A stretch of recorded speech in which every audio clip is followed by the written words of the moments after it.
أعوذ بالله من الشيطان الرجيم. بسم الله الرحمن الرحيم. إن الله وملائكته يصلون على النبي يا أيها الذين آمنوا صلوا عليه وسلموا تسليما. اللهم صل على محمد وآل محمد. سبحان الله والحمد لله ولا إله إلا الله والله أكبر ولله الحمد. الله أكبر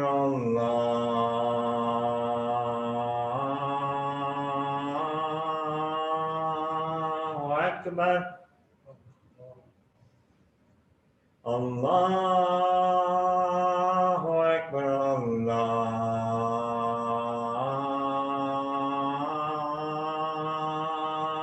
أكبر. أشهد أن لا إله إلا الله. أشهد أن لا إله إلا الله.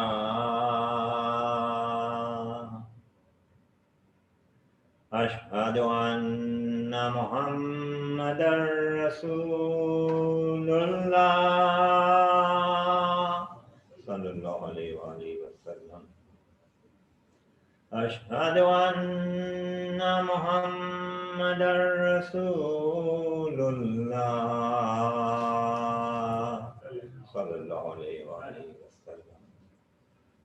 أشهد أن أمير المؤمنين وإمام المتقين علي ولي الله.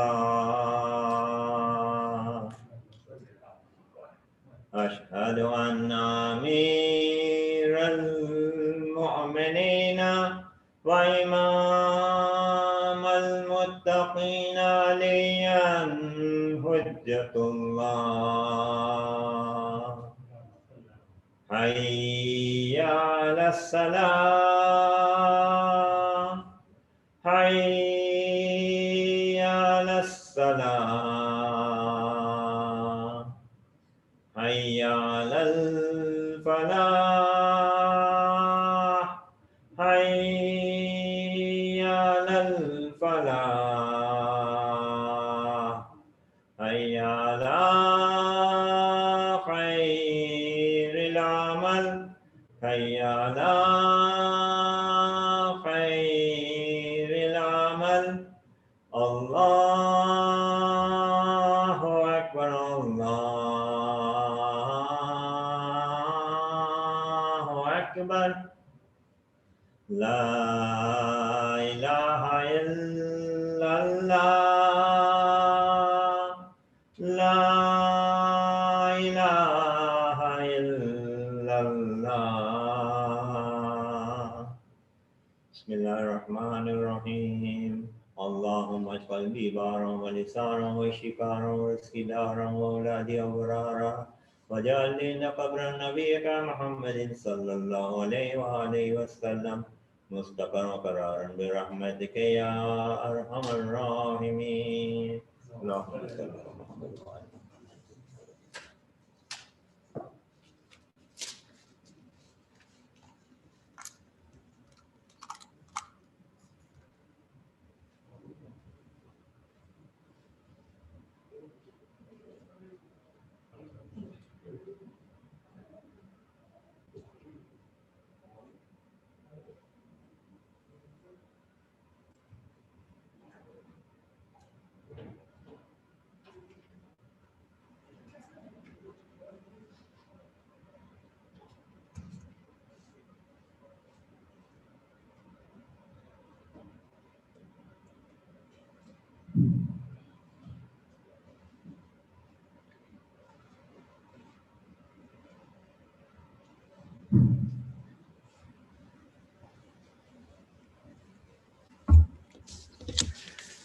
أعوذ بالله من الشيطان الرجيم بسم الله الرحمن الرحيم الحمد لله الذي كان موجودا قبل حدوث الأشياء ويبقى بعد فناء الأشياء تفرد بالأولية والقدم ووسم كل شيء ما عدا بالفناء والعدم كما قال الله عز شان كل شيء حالك إلا وجهه وكل نفس ذائقة الموت وقال كل من عليها فان ويبقى وجه ربك ذو الجلال والإكرام سبحان من لا يخفى عليه اختلاف النيات ولا يعزب عنه ماس العباد في الخلوات سبحان الله الذي منه خلقة العباد وإليه المعاد فمن يعمل مثقال ذرة خيرا يره ومن يعمل مثقال ذرة شرا يره نشهد أن لا إله إلا هو الملك الذي لا ينازع في ملكه ولا يضاد في حكمه يعذب من يشاء بما يشاء كيف يشاء ويرحم من يشاء بما يشاء كيف يشاء تعذيبه المسيئين عدل وعفو تفضل ونشهد أن محمدا سيد المرسلين وخير المبشرين والمنذرين صلى الله عليه وآله محمد الهداة المهديين من ركب سفينتهم نجا واهتدى ومن تخلف عنها ضل فغرق وأوصيكم عباد الله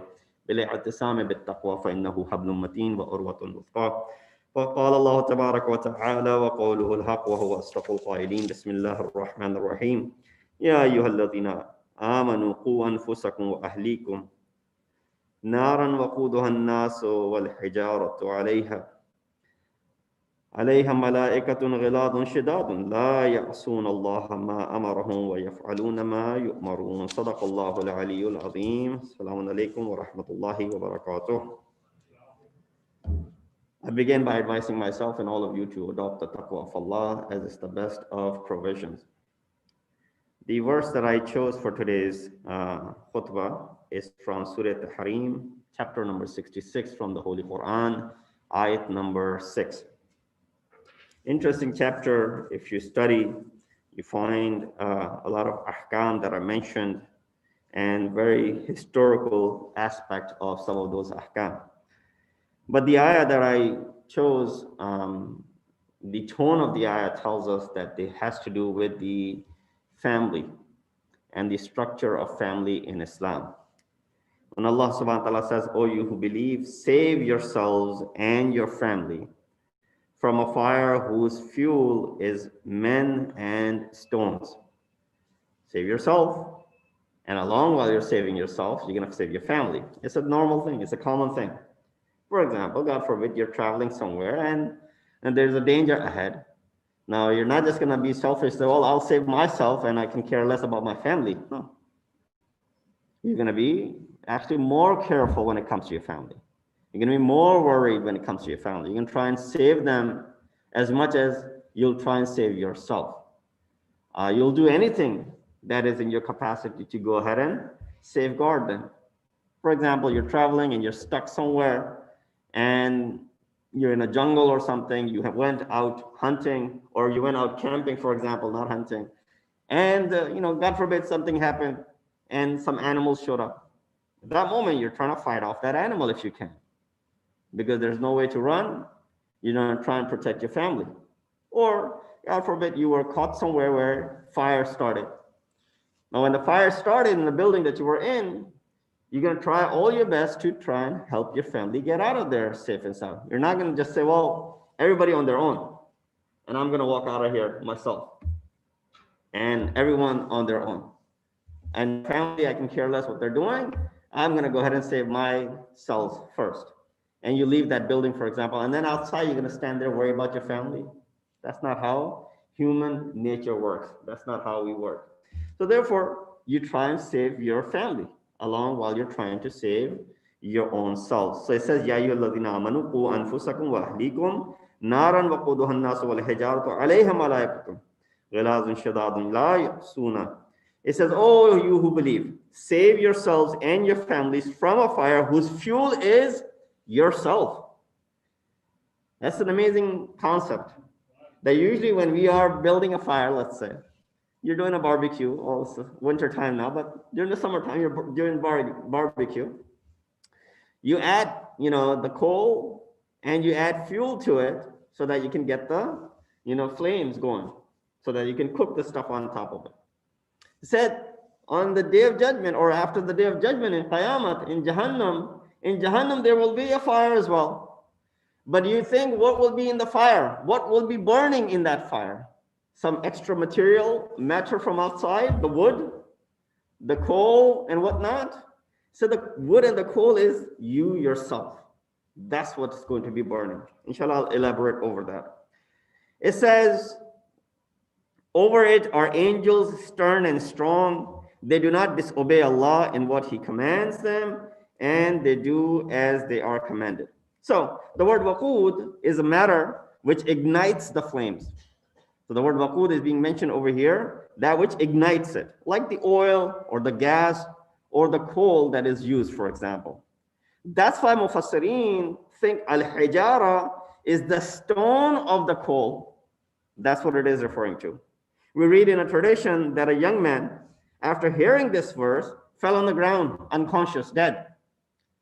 As soon as he fell on the ground unconscious after hearing this ayat, which is so strong, I just translated it to you in a very simplistic way, but the concept is very difficult to digest, not just from the aspect that, how could it be possible? Because everything is possible with Allah, but the fact that how severe the concept is when it comes to realization. So this man heard it, and after hearing this verse, he fell on the ground unconscious. Prophet gave him good news of the paradise, and he recited it, ذَلِكَ لِمَنْ خَافَ مَقَامِ وَخَافَ وَعِيدٍ. As Allah subhanahu wa ta'ala says in Quran, this promise is for someone who is awed to stand before me and fears my threat. I'm giving you these examples. These are warnings. The word threat is used over here, which might be taken into negative connotation, but use the word warning. When you're constantly being warned, and a person who obeys and appreciates and is not heedless about my warning. For example, CDC keeps on saying, be careful, wear the mask, avoid close contact, do all of these things. And still, you don't follow those. A lot of time, problem is that some people who fail to wear the mask, for example, say, well, what is in the mask? So it's not just that you're saving yourself, but you're saving others by wearing the mask, right? You say, well, I don't care. Well, you don't care, but people that are in your surrounding, they matter. So what if you're asymptomatic and you don't know it, and you're walking around without a mask? You're touching things as you wish. You could be spreading this virus. So therefore, be careful when it comes to that. So hence we understand this concept that it is important to show vigilance. It is important to show prevention. So here it says, ذَلِكَ لِمَنْ خَافَ مَقَامِي, that it is the one who fears, someone who stands awe and before me and who fears my warnings. That's in Surah Ibrahim, verse 14. The Kalam of Masumin indicates that the method of safeguarding your family from the fire of hell is through Amr bil Maruf wa Nahi anil Munkar. That you do Amr bil Maruf wa Nahi anil Munkar to your family. Tell them what is good and tell them what is bad. Keeps them from doing something evil and exhort them from doing something which is good. Amr bil Maruf Nahi anil Munkar is the key to protect. When Allah subhanahu wa ta'ala says in Quran, Qu anfusakum wa ahlikum, protect yourself and your family. Imam says it means what? It means perform Amr bil Maruf wa Nahi anil Munkar. Brothers, the Jum'ah is actually not on. So if you are mistaken that Jum'ah is happening, I think we're not just allowing everyone to come in. So we're still on a very strict policy. I'm sorry, I have to pause this right here. But the reason the door is locked is because we don't want people coming in. And we cannot go over the capacity. So the Jum'ah is actually officially not on. So, you can watch it online, but coming to the masjid is something which is strictly not allowed at the moment. Sallu ala Muhammad wa ala Muhammad. Please make sure that the doors are locked so that people don't walk in. All right. So here we see that the two things are being mentioned here. Amr bil Maruf and Nahi al Munkar is something which is being the key to what? It is the key to protecting yourself and your families. That when you say, well, what does that mean? Allah subhanahu wa ta'ala says, protect yourself and your family. How do I do that? What is the key of doing that? The key of doing that is you do Amr bil Maruf and Nahi anil Munkar. If they accept it, they will be saved from the fire, your family. And if they deny it, they don't accept it, then you have done your wazifa and you have done your duty. That's your duty to go ahead and do so. You've played your role and you've done your duty as far as saving them is concerned. Moreover, those who encourage their families, for example, it says, Rahimallahu rajulan qala ya ahlah. May Allah's mercy be upon the person who says to his family what? It says, Salatukum, Siyamakum, Zakatukum, Miskinakum, Yatimakum, wa jiranakum. A person who says to his family the following: beware and be careful about your salat. Make sure that you take care of your psalm. Make sure that you take care of your zakat. Make sure that you take care of the destitute and the miskin. Make sure that you take care of the yatim and the orphans. Make sure that you are wary of those who are in your surrounding, your neighbors. It says a person who does this practically with his family, he's protecting himself and acting according to this ayat of Quran, which says, protect yourself and your family from the fire. Maybe the word wuquduha nas refers to the embodiment of action, tajassum amal. There's a discussion which is called tajassum amal, the embodiment of your actions. When Allah says that it is the fire, you are the fuel of the fire, this could probably mean over here that this is the equivalent of something haram or sin which is committed in this world. I'll give you an example so that you can understand better. Have you heard, or there's an ayat of Quran which says, those who do ghiba, what is it, the action which is equivalent to doing ghibat? It is as if you have consumed the flesh of your dead brother, right? That's the ayat of Surah Hujurat.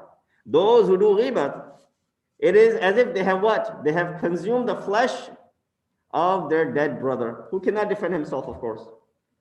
So you say, well, how does that? Well, this is equivalent to doing ghibat. When you do ghibat here, it is over there as if you have consumed the meat and the flesh of your dead brother. You abhor it. فَكَرِهْتُمُوهُ, as the ayah says. Would anyone want to go ahead and eat the flesh? Your dead brother's body is laying in front of you. You go ahead and eat it? No, you abhor it. So God gives the extreme example. So that's something which you abhor absolutely. This is called embodiment of action. Tajassum amal.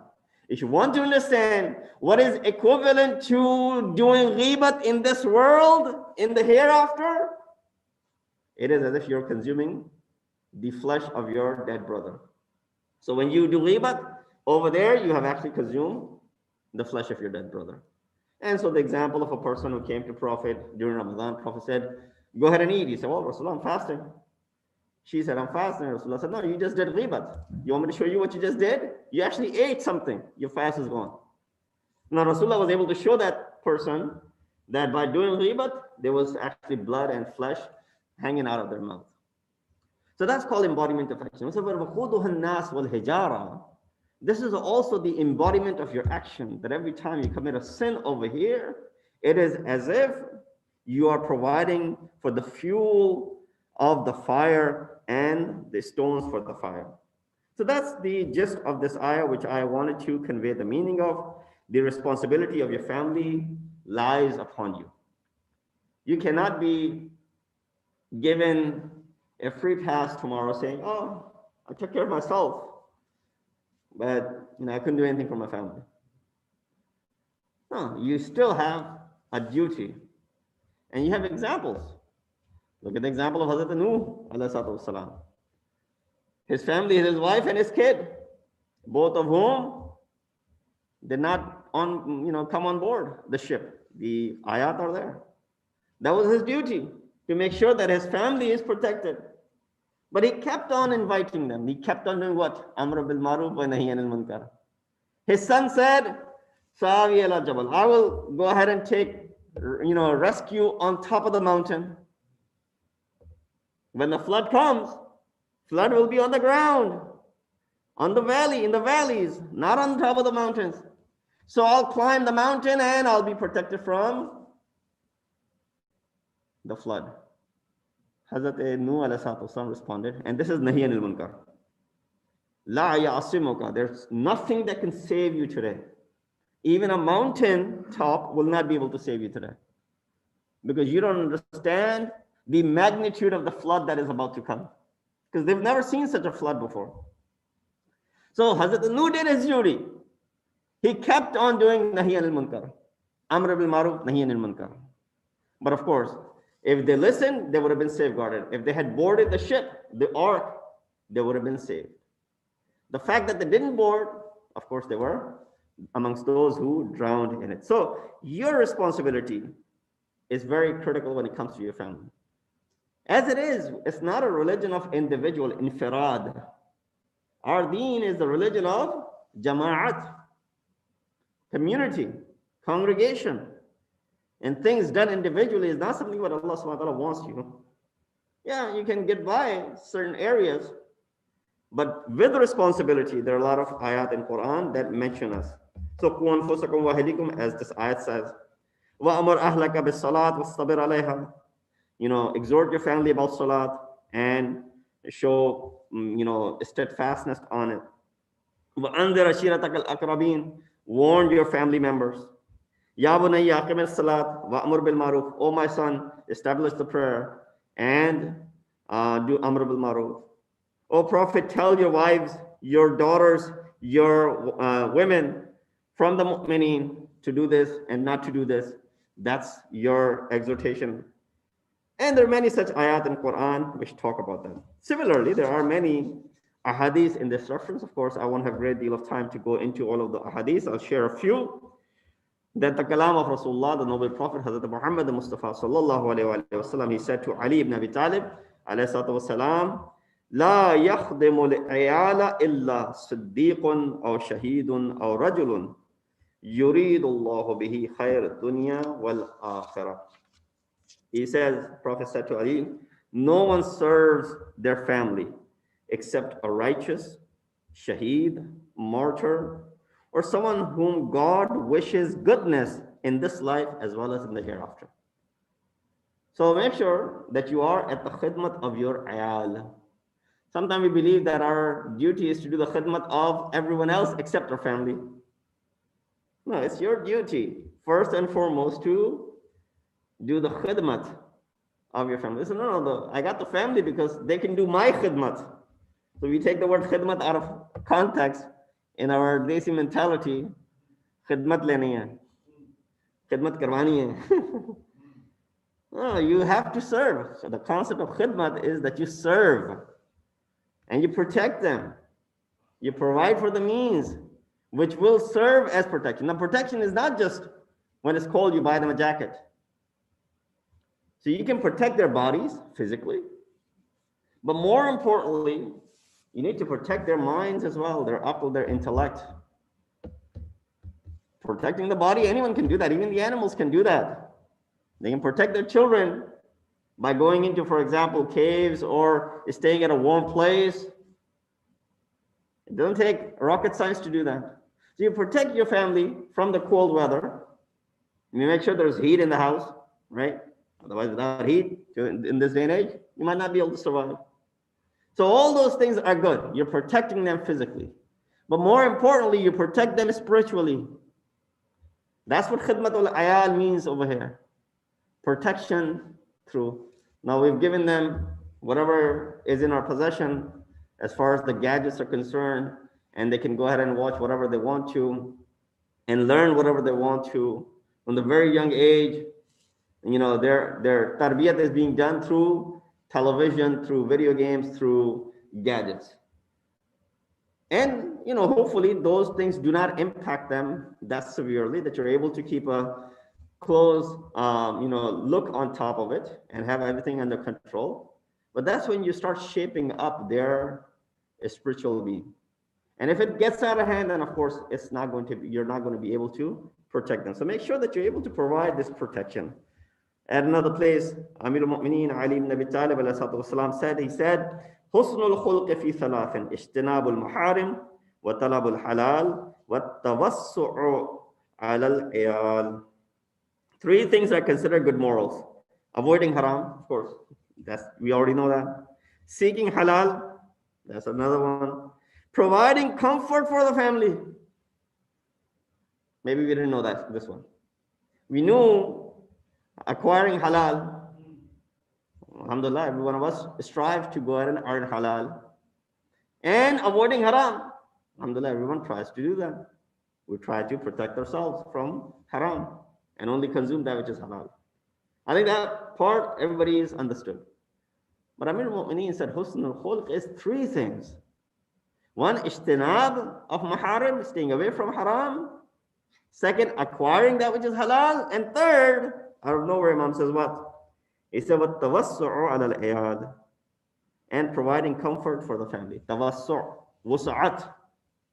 Apni khanan ko, ghar walon ko wus'at dena, to protect and to provide for them and to make things and matters easy for them. Some of us, we try to make things as difficult as possible. While we're very good when it comes to dealing with people outside, but when it comes to dealing with people inside the house, we try to make it very dayyaq, tight and difficult for them. Very small leash that we leave for our family members. But there's a long leash when it comes to people on the outside. Well, that should not be the case. If anything, which is your duty bound, is tawassu ala al-ayal. Make sure that you're able to protect and provide for the wus'at and provide for the comfort of your family. There are many such hadiths in this reference that I can, inshallah, cover at another time, but we understand that Surah Tahrim, ayah 6 of chapter 66, tells us, "Qu anfusakum wa ahlikum naran." Protect yourselves and your families from the fire. وَقُودُهَا النَّاسُ وَالْحِجَارَةُ. The fuel of that is the people themselves, and of course, other materials that may be used to build this fire. That's very important. We need to take that under consideration. Especially we are, going through a very difficult time. And this 1 year, I think a lot of things have been learned. We train ourselves to different things this year. Means of protecting ourselves and people in our surrounding. The measures that we have taken, we've never taken before. The way we've been scared and hurt, we've never been scared and hurt before. So therefore, this is just a lesson for us. This will go away. Everything will go away. Everything does go away. This will become a normal thing, in the next few months, inshallah. It'll be like people walking around saying, "Oh, what's going on? Are you all right? You feeling under the weather?" "Oh, I have coronavirus." So people will be walking around telling you that. Just like they say, "Well, yeah, I caught a flu, for example. I caught a cold, for example." No, there's nothing. It's just corona. It'll be a normal thing in the next few months. But the fact that it has taught us a great lesson to how protect ourselves and as well as our family members. Now take that into consideration with this ayat of chapter 66, ayat number 6, how Allah subhanahu wa ta'ala wants us to protect not just ourselves physically from the ailments and the viruses and the diseases, but also we need to protect ourselves from the spiritual ailments that exist. We ask Allah subhanahu wa ta'ala to give us a tawfiq and ability to fulfill this promise. In Ahsan al-Hadith, وَأَبْلَغَ الْمُوِذَ كِتَابُ اللَّهِ أَعُوذُ بِاللَّهِ مِنَ الشَّيْطَانِ الرَّجِيمِ بسم الله الرحمن الرحيم والعصر إن الإنسان لفي خسر إلا الذين آمنوا وعملوا الصالحات وتواصوا بالحق وتواصوا بالصبر.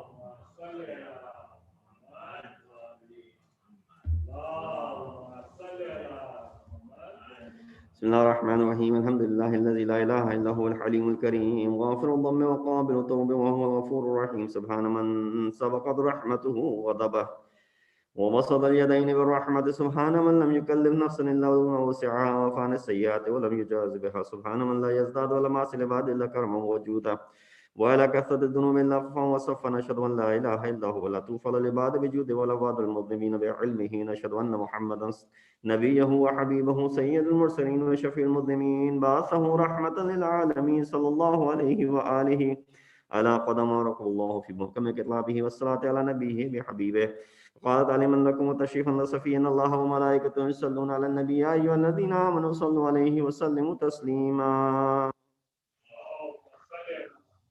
اللهم صل على سيد المرسلين وشفيع المذنبين نبينا محمد صلى الله عليه واله وعلى امام المسلمين وقائد الغر المحجلين امير المؤمنين علي بن ابي طالب صلوات الله وسلامه عليه وعلى سيدة النساء العالمين وضلة خاتم النبيين سيدتنا فاطمة بنت رسول الله صلوات الله عليها وعلى الحسن المجتبى والحسين شهيد بكربلاء وعلي بن الحسين ومحمد بن علي وجعفر بن محمد وموسى بن جعفر وعلي بن موسى ومحمد بن علي وعلي بن محمد والحسن بن علي عليهم الصلاة والسلام اللهم صل على مولانا صاحب الزمان ما هي آثار البدء والطغيان خادمنا من الشرك والنفاق وعصر الفر البغي والشقاق صلوات الله وسلامه عليه وعلى آبائه الكرام اتصلت الليالي والأيام اللهم عجل فرجا وسهل مخرجا واكفلنا وطرنا بنزوة منا إليه وجعلنا من المستشهدين بين يديه وتفضل على أمراء المؤمنين بمزيد التوفيقات وزيادة الإقبال ونوب الدرجات اللهم افعل بنا ما أنت أحلى ولا تفعل بنا ما نحن بجاه محمد وآله المعصومين صلوات الله عليهم أجمعين